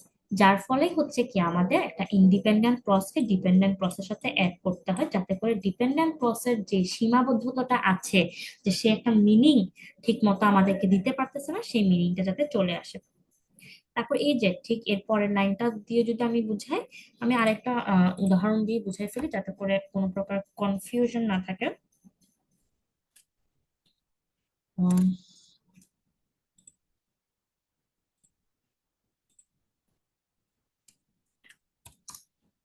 আচ্ছা, when দিয়ে না, অন্য কিছু না।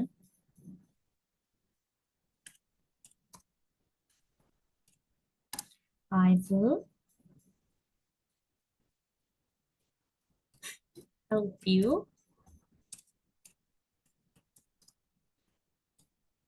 whenever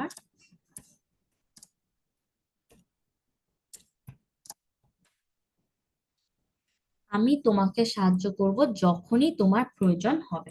I will help you whenever you will need, এটা কি আমার এই সেন্টেন্সের মিনিং, যে I will help you whenever you will need। তাহলে এটা দেখো যে whenever you will need, যখনই তোমার প্রয়োজন হবে, এখানে কি হচ্ছে যখনই তোমার প্রয়োজন হবে, এটার এগেনস্টে আমি একটা অ্যান্সার চাচ্ছি বা আরেকটা কিছু শুনতে চাচ্ছি, কি দিয়ে? তখনই কি হবে, যখনই তোমার প্রয়োজন হবে।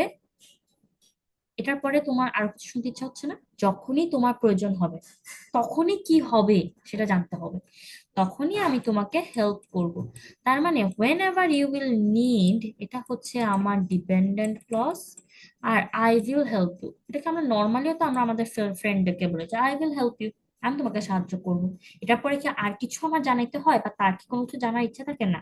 তো সুতরাং এটা একটা independent clause. I will help you whenever you will need. এবং দেখো আমার সেন্টেন্সের মাঝখানে কি পড়ছে? সাবঅর্ডিনেটিং কনজাংশন পড়ছে না, হোয়েন এভার। আচ্ছা, এটার সামনে কিন্তু আমি কোনো কমা দিই নাই। বুঝা গেল? এটা হচ্ছে যে আমাদের মানে নিয়ম।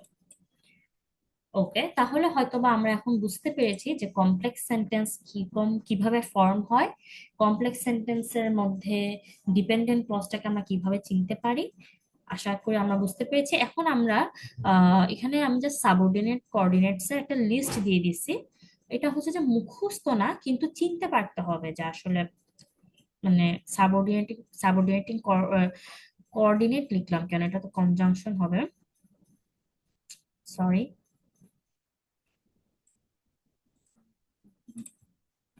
সাবঅর্ডিনেটিং কনজাংশন,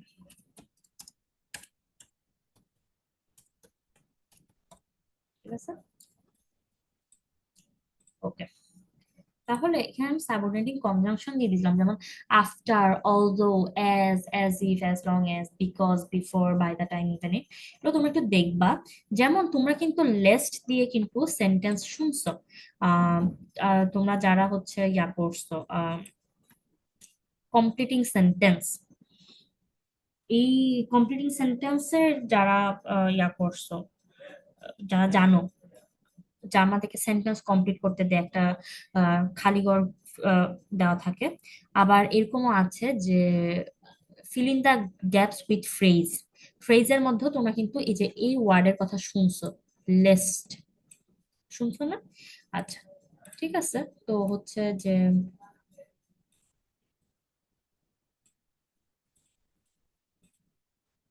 এখানে আমরা এখন লিখি যে আমি হচ্ছে লেস্ট দিয়ে তোমাদেরকে একটা কমপ্লেক্স সেন্টেন্স দেখা যাচ্ছিলাম। Run fast lest you miss the train. Run fast lest you miss the train. তাহলে দেখো এখানে কি হচ্ছে, রান ফাস্ট, এটা একটা ইন্ডিপেন্ডেন্ট ক্লজ। এখন তোমাদের মাথায় আসতে পারে এটা ইন্ডিপেন্ডেন্ট ক্লজ কিভাবে? ইন্ডিপেন্ডেন্ট ক্লজে তো একটা সাবজেক্ট থাকতে হয়, এখানে তো কোনো সাবজেক্ট নাই। ইউ রান ফাস্ট, এখন আসছে এখানে একটা সাবজেক্ট ইউ। মেইনলি এই সেন্টেন্সে ইউটা তোমার উজ্জ্ব আছে, ঠিক আছে? তার মানে এই না যেখানে সাবজেক্ট নাই। রান ফাস্ট, তুমি যখন কাউকে বলো রান ফাস্ট, তখন তুমি আসলে কাকে রান ফাস্ট করতে বলো? তুমি তাড়াতাড়ি দৌড়াও, রান ফাস্ট। তাহলে বাংলায় কিন্তু ঠিকই তুমিটা থাকে, কিন্তু ইংলিশে তুমিটা আমরা উজ্জ্বল রাখি লেখার সময় বা বলার সময়, রান ফাস্ট। এখানে দেখো, তাহলে এটা একটা ইন্ডিপেন্ডেন্ট ক্লজ, তুমি তাড়াতাড়ি দৌড়াও, ঠিক আছে? এখানে কিন্তু আমার আর কিছু জানার বা মানে কোনো কিছু জানার ইচ্ছার উদ্রেক হচ্ছে না। কিন্তু lest you miss the train, পাছে না তুমি আবার ট্রেন মিস করো, এই কথাটা আমি যখন বলবো, পাছে না তুমি আবার ট্রেন মিস করো, এটার এগেনস্টে তাকে কি করতে হবে সেটা কিন্তু আসলে জানাতে হবে। যে run fast lest you miss the train, এখানে তোমার ওর এগেনস্ট কি করতে হবে সেটা কিন্তু জানাতে হবে মিনিং পরিপূর্ণ করার জন্য। তো সেই জন্য lest you miss the train এটা হচ্ছে একটা তোমার ডিপেন্ডেন্ট ক্লজ, এবং রান ফাস্ট হচ্ছে একটা ইন্ডিপেন্ডেন্ট ক্লজ, ঠিক আছে? তো আশা করি যে আমরা যখন সামনে আরো পড়বো কমপ্লেক্স, সিম্পল, কমপ্লেক্স, কম্পাউন্ড, তখন আমরা হচ্ছে যে বুঝতে পারবো যে আসলে সাবঅর্ডিনেটিং কনজাংশনের ব্যবহার, এটা হচ্ছে যে জাস্ট একটু চিনতে পারলেই হলো, আর কিছুই না। ওকে, তাহলে এখন আমরা যাই কম্পাউন্ড সেন্টেন্স আমরা কিভাবে চিনতে পারবো। কম্পাউন্ড সেন্টেন্সে two or more independent clauses without any dependent clauses. দেখো কি বলছে, সিম্পল সেন্টেন্সে শুধুমাত্র একটা ক্লজ থাকবে এবং সেই ক্লজটা ইন্ডিপেন্ডেন্ট ক্লজ হবে। কমপ্লেক্স সেন্টেন্সে একটা ইন্ডিপেন্ডেন্ট ক্লজ থাকবে এবং এক বা একের অধিক ডিপেন্ডেন্ট ক্লজ থাকবে। আর কম্পাউন্ড সেন্টেন্সের ক্ষেত্রে কি হবে দেখো, দুই বা তার ততোধিক ইন্ডিপেন্ডেন্ট ক্লজ থাকবে, কোনো ডিপেন্ডেন্ট ক্লজ থাকবে না, কোনো ডিপেন্ডেন্ট ক্লজ থাকবে না, ঠিক আছে? তাহলে দেখো এখানে আমি কি লিখছি, আমি এখানে একটা এক্সাম্পল দেখাইছি। We went to the concert, আমরা একটা কনসার্টে গিয়েছিলাম। We went to the concert, আমরা একটা কনসার্টে গিয়েছিলাম। এটা একটা সিম্পল সেন্টেন্স, এটা একটা কি সেন্টেন্স? সিম্পল সেন্টেন্স, কারণ এটা একটা ইন্ডিপেন্ডেন্ট ক্লজ, একটা মাত্র independent clause. We went to the concert, আমরা কনসার্টে গিয়েছিলাম। এখানে একটা সাবজেক্ট আছে, এখানে একটা ভার্ব আছে, এবং মনের ভাব সম্পূর্ণরূপে প্রকাশ পেয়েছে, সেজন্য এটা একটা কি simple sentence. Afterward we went to dinner, তারপরে আমরা ডিনার খেতে গিয়েছিলাম। সো এটাও কি একটা সিম্পল সেন্টেন্স না? Afterward we went to the dinner. Afterward কিন্তু এখানে কোনো কনজাংশন নেই, এটা কিন্তু কোনো সাবঅর্ডিনেটিং কনজাংশন না। আফটার সাবঅর্ডিনেটিং কনজাংশন, কিন্তু আফটারওয়ার্ড কিন্তু সাবঅর্ডিনেটিং কনজাংশন না। আফটারওয়ার্ড বলতে এখানে বোঝাচ্ছে এরপর আমরা ডিনার করতে গিয়েছি। এখানে দেখো afterward we went to dinner, তারপরে আমরা ডিনার করতে গেলাম।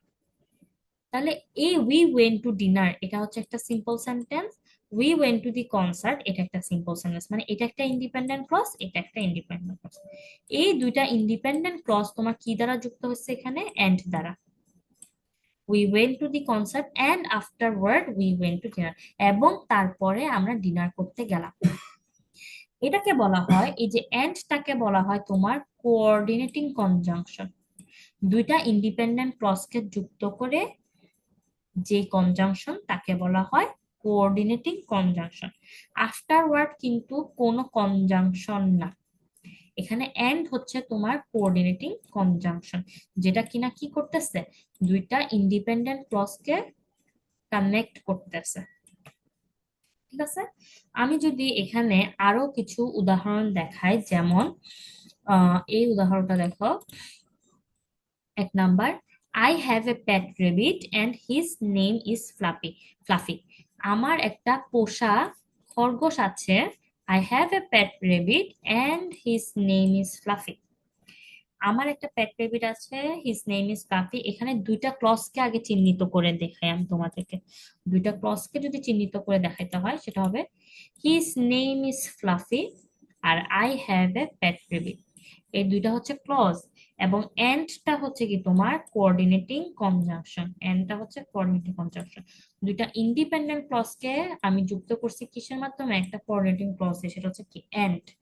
তাহলে দুটা ইন্ডিপেন্ডেন্ট ক্লজ যেহেতু এখানে আছে এবং কোনো ডিপেন্ডেন্ট ক্লজ নাই, সেহেতু এটা হচ্ছে কি একটা তোমার কম্পাউন্ড সেন্টেন্স। একটা কি তোমার কম্পাউন্ড সেন্টেন্স।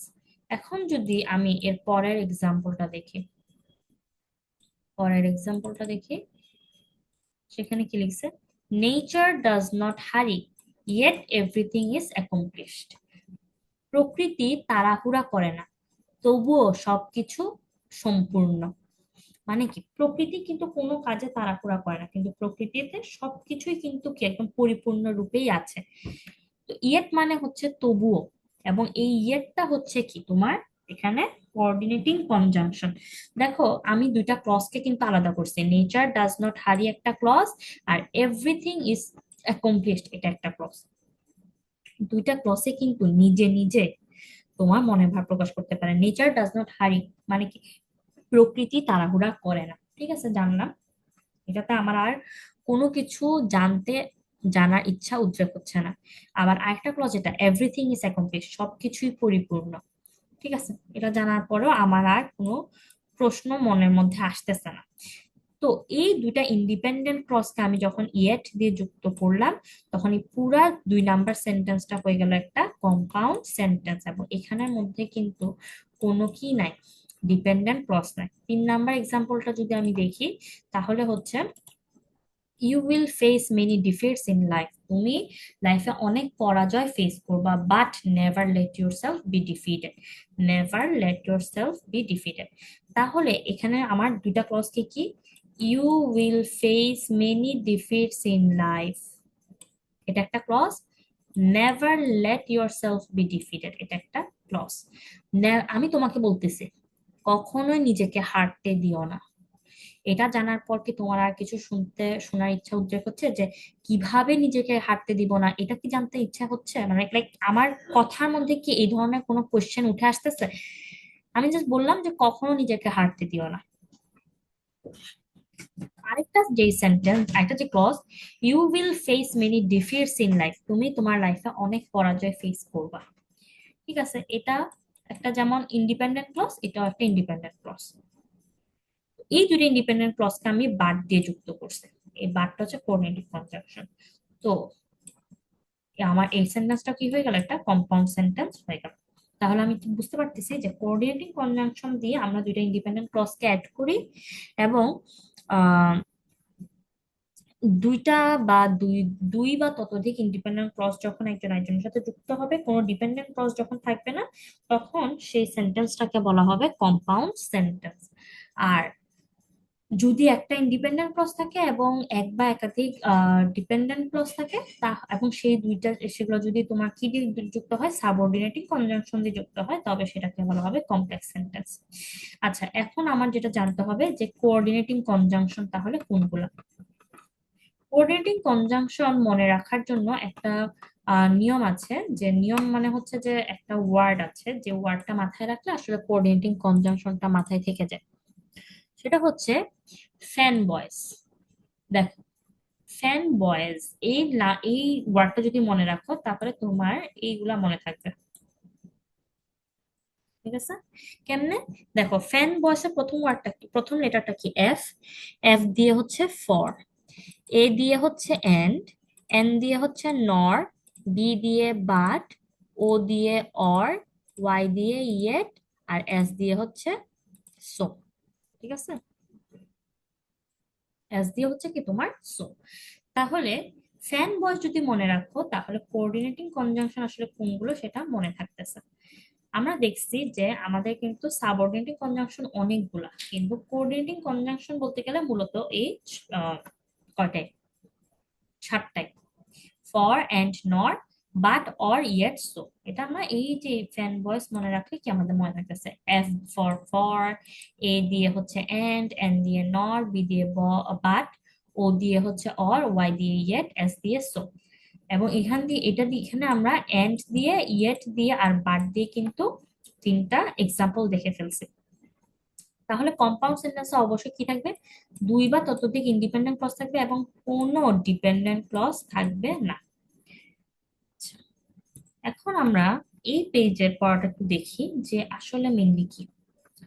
প্রথম সেন্টেন্সটা দেখো, Ananya and I sing our duet tonight. Ananya এবং আমি আমাদের দ্বৈত সঙ্গীত আজ রাতে গাইবো। দ্বৈত সঙ্গীত আজ রাতে গাইবো। এটা কি একটা কম্পাউন্ড সেন্টেন্স নাকি সিম্পল সেন্টেন্স? প্রশ্ন রইল। Isha can sing and dance very well.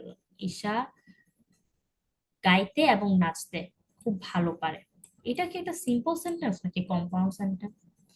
3 নম্বরে আসি, Isha sings and dances at the same time but I can only do one thing at once. Isha নাচতে এবং গাইতে খুব ভালো পারে একই সাথে, কিন্তু আমি শুধু একটা জিনিসেই একটা টাইমে ভালো করতে পারি। মানে আমি একই সাথে নাচ গান করতে পারি না, আমি হয় নাচতে পারবো নয় গাইতে পারবো একটা টাইমে। মানে Isha sings and dances at the same time, মানে একই সময়ে ও গাইতেও পারে, ও নাচতেও পারে, কিন্তু I can do one thing at once, মানে আমি এক সময়ে শুধুমাত্র একটা জিনিসই করতে পারি। 1 2 3-এর মধ্যে কোনগুলা সিম্পল সেন্টেন্স এবং কোনগুলা কম্পাউন্ড সেন্টেন্স সেটা আমাদের বুঝতে পারতে হবে। প্রথম সেন্টেন্স দেখি, Ananya and I sing our duet tonight. তোমরা অবশ্যই নিজেদেরকে অ্যান্সার করো যে 1 2 3-র মধ্যে কোনটা সিম্পল কোনটা কম্পাউন্ড। আর এখন আমি তোমাদেরকে জিনিসটা জানাই দিব যে কোনটা সিম্পল এবং কোনটা কম্পাউন্ড। প্রথম সেন্টেন্সটা যদি আমি দেখি, সেখানে লেখা Ananya and I sing our dream duet tonight. Ananya এবং আমি আমাদের ডুয়েট সঙ্গীত আজকে গাইবো। দেখো, এটার জন্য আমি একটু আগের পেজে যাব। দুইটা বা দুইয়ের ততোধিক কি থাকবে? ইন্ডিপেন্ডেন্ট ক্লজ থাকবে। এখানে আমি একটা কথা বলে দিই, কম্পাউন্ড সেন্টেন্সে ইন্ডিপেন্ডেন্ট ক্লজ যতটা থাকবে ভার্বও ততটাই থাকবে। স্বাভাবিক না? একটা ইন্ডিপেন্ডেন্ট ক্লজে কি থাকে? সাবজেক্ট থাকে আর ভার্ব থাকে। জিনিসটা যদি আমি তোমাদেরকে একটু বুঝাই, একটা ইন্ডিপেন্ডেন্ট ক্লজ,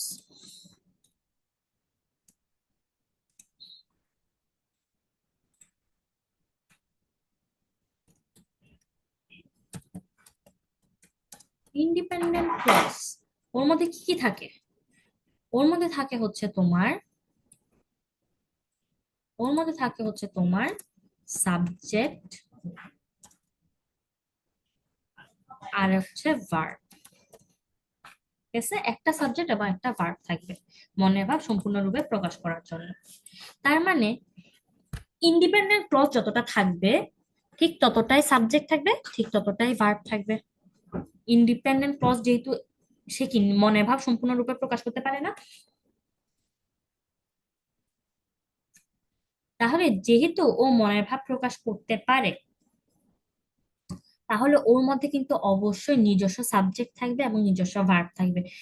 তার মানে কম্পাউন্ড সেন্টেন্স কিন্তু আমি আগেই বলে দিছি যে দুই বা ততোধিক, তার মানে মিনিমাম ইন্ডিপেন্ডেন্ট ক্লজ থাকবে কম্পাউন্ড সেন্টেন্সে দুইটা, আর ম্যাক্সিমাম যতটা হইতে পারে।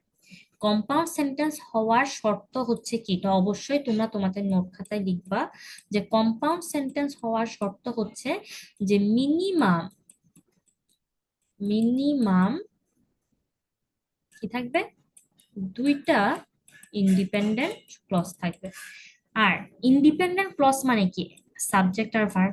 তার মানে ইন্ডিপেন্ডেন্ট ক্লজ যতটা থাকবে ভার্বও ততটা থাকবে। এখন আমি আমার প্রথম সেন্টেন্সটাতে আসি, কি লেখা, যে Ananya and I sing our duet tonight, আমরা আমাদের দুটি সঙ্গীত আজ গাবো। সাবজেক্ট আছে দুইটা, অনন্যা এন্ড আই, কিন্তু ভার্ব কয়টা, একটা, সিং। তার মানে কি, এটা পুরাটা একটা ক্লজ, পুরাটা একটা ইন্ডিপেন্ডেন্ট ক্লজ, যেহেতু আমার মনের ভাব প্রকাশ হচ্ছে সুতরাং এটা একটা ইন্ডিপেন্ডেন্ট ক্লজ। এবং ভার্ব যেহেতু একটা, সুতরাং এটা একটা ইন্ডিপেন্ডেন্ট ক্লজ। কয়টা ইন্ডিপেন্ডেন্ট ক্লজ, একটা ইন্ডিপেন্ডেন্ট ক্লজ।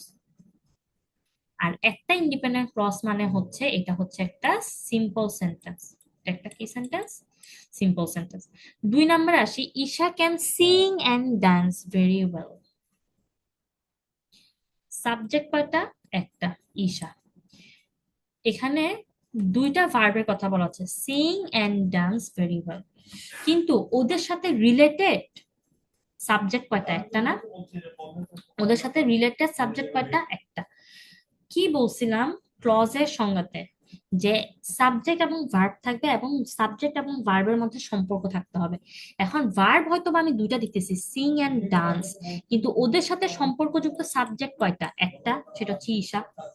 সুতরাং এটাও একটা সিম্পল সেন্টেন্স। ওদের সাথে যদি আলাদা আলাদা সংযুক্ত সাবজেক্ট থাকতো, তাহলে এটা একটা কি হইতো, কম্পাউন্ড সেন্টেন্স হইতে পারতো। এখন আমরা আসি 3 নাম্বারটাতে। 3 নাম্বারে আমরা কি বলতেছি, 3 নাম্বারে আমি বলতেছি হচ্ছে যে Isha sings and dances at the same time, এটা একটা, but I can only do one thing at once. দেখো, সাবজেক্ট ঈশা এই ক্লজটাতে, হ্যাঁ, এই যে আমি এখানে দুইটা পিঙ্ক ইয়া দিয়ে আমি কিন্তু দুইটা ক্লজ আলাদা করলাম, ঠিক আছে। I can only do one thing at once, আর এদিকে আরেকটা যেটা আমার পিঙ্ক পোর্শন, সেটা হচ্ছে আরেকটা ক্লজ। এখন Isha sings and dances at the same time, দেখো ভার্ব কয়টা, দুইটা, সিংস এন্ড ড্যান্সেস, কিন্তু ওদের সাথে সম্পর্কিত সাবজেক্ট হচ্ছে কি, একটা, ঈশা। তার মানে এটা একটা ইন্ডিপেন্ডেন্ট ক্লজ। এবং এখানে দেখো আরেকটা ক্লজ আসছে, সেটা হচ্ছে এই যে বাটের পরে, বাটের পরে, যে I can only do one thing, do কিন্তু একটা ভার্ব এবং ওর সাথে সম্পর্কযুক্ত সাবজেক্টকে আই। সুতরাং এখন আমি এখানে দেখতে পাচ্ছি যে সাবজেক্ট দুইটা আছে, তাই না? সাবজেক্ট দুইটা আছে এবং তাদের সাথে সম্পর্কযুক্ত তাদের নিজস্ব ভার্বও আছে। এবং তাহলে এখানে আমি ইন্ডিপেন্ডেন্ট ক্লজ পাচ্ছি কি, দুইটা না? একটা হচ্ছে এইটা আর একটা হচ্ছে এইটা। তো যেহেতু এখানে আমি আমার দুইটা ক্লজ পেয়ে গেলাম, ইন্ডিপেন্ডেন্ট ক্লজ, এবং আমি এখানে একটা কোঅর্ডিনেটিং কনজাংশনও দেখতে পাচ্ছি। কোঅর্ডিনেটিং কনজাংশন কোনটা, বাট। সুতরাং 3 নাম্বার যে সেন্টেন্স, এটা হচ্ছে আমার কি সেন্টেন্স, কম্পাউন্ড সেন্টেন্স। তাহলে সবকিছু ক্লিন করে দিয়ে আমি আরেকবার জাস্ট এই জিনিসটা বুঝাবো, যে কম্পাউন্ড সেন্টেন্স হইতে হলে মিনিমাম ইন্ডিপেন্ডেন্ট ক্লজ কয়টা লাগবে, দুইটা লাগবে। মিনিমাম দুইটা ইন্ডিপেন্ডেন্ট ক্লজ লাগবে কম্পাউন্ড সেন্টেন্স হওয়ার জন্য, ঠিক আছে। প্রথম সেন্টেন্সটার মধ্যে আমি, এবং ইন্ডিপেন্ডেন্ট ক্লজ মানেই হচ্ছে কি, যত, প্রত্যেকটা ইন্ডিপেন্ডেন্ট ক্লজে ভার্ব থাকবে, সাবজেক্ট থাকবে, তাই না? তো এখন প্রথম সেন্টেন্সটার মধ্যে আমি দেখতেছি যে আমার সাবজেক্ট যদিও দুইটা আছে, কিন্তু তাদের সাথে রিলেটেড ভার্ব কিন্তু শুধু একটাই। তাদের সাথে রিলেটেড ভার্ব যেহেতু একটা, সুতরাং এটা একটা মাত্র ইন্ডিপেন্ডেন্ট ক্লজ। সেকেন্ডটাতে যদি আসি, সাবজেক্ট একটা, কিন্তু যদিও ভার্ব এখানে দুইটা, সিং এন্ড ডান্স, কিন্তু তাদের সাথে রিলেটেড যে সাবজেক্ট সেটা কিন্তু একটা, সুতরাং এটা হচ্ছে একটা ইন্ডিপেন্ডেন্ট ক্লজ। কিন্তু 3rd নাম্বার এক্সাম্পল আমি যখন আসলাম, তখন দেখতেছি যে ঈশা একটা সাবজেক্ট এবং তার সাথে সম্পর্কযুক্ত ভার্ব আছে, আই আর একটা সাবজেক্ট এবং ওর সাথে সম্পর্কযুক্ত কিন্তু ভার্ব আছে। সুতরাং সাবজেক্ট যেহেতু আমি দুইটা পাচ্ছি এবং আমি দেখতেছি যে বাট নামক একটা কোঅর্ডিনেটিং কনজাংশন দিয়ে দুইটা ক্লজ একসাথে যুক্ত হয়েছে এবং দুইটা ক্লজই আলাদা আলাদা নিজেদের মনের ভাব সম্পূর্ণরূপে প্রকাশ করতে পারতেছে, সুতরাং এরা ইন্ডিপেন্ডেন্ট ক্লজ, সুতরাং এটা একটা কম্পাউন্ড সেন্টেন্স। আশা করি এখন থেকে আমরা সিম্পল সেন্টেন্স চিনতে পারবো, কমপ্লেক্স সেন্টেন্স চিনতে পারবো, ইভেন আমরা হচ্ছে কম্পাউন্ড সেন্টেন্সও চিনতে পারবো। ওকে, তাহলে আজকের ক্লাস এতটুকু পর্যন্তই। পরের ক্লাসে আমরা হচ্ছে যে রুলস শিখবো এবং রুলস শিখে আমরা এটা শিখবো যে কিভাবে সিম্পল থেকে কমপ্লেক্সে কনভার্ট করব, কিভাবে সিম্পল থেকে কম্পাউন্ডে কনভার্ট করব, আবার কম্পাউন্ড সেন্টেন্সকে কিভাবে কমপ্লেক্সে বা সিম্পলে নিব। এভাবে করে আমরা হচ্ছে যে আমাদের নেক্সট কিছু ক্লাসে রুলস শিখবো আর প্র্যাকটিস করবো। তাহলে আজকে এই পর্যন্তই।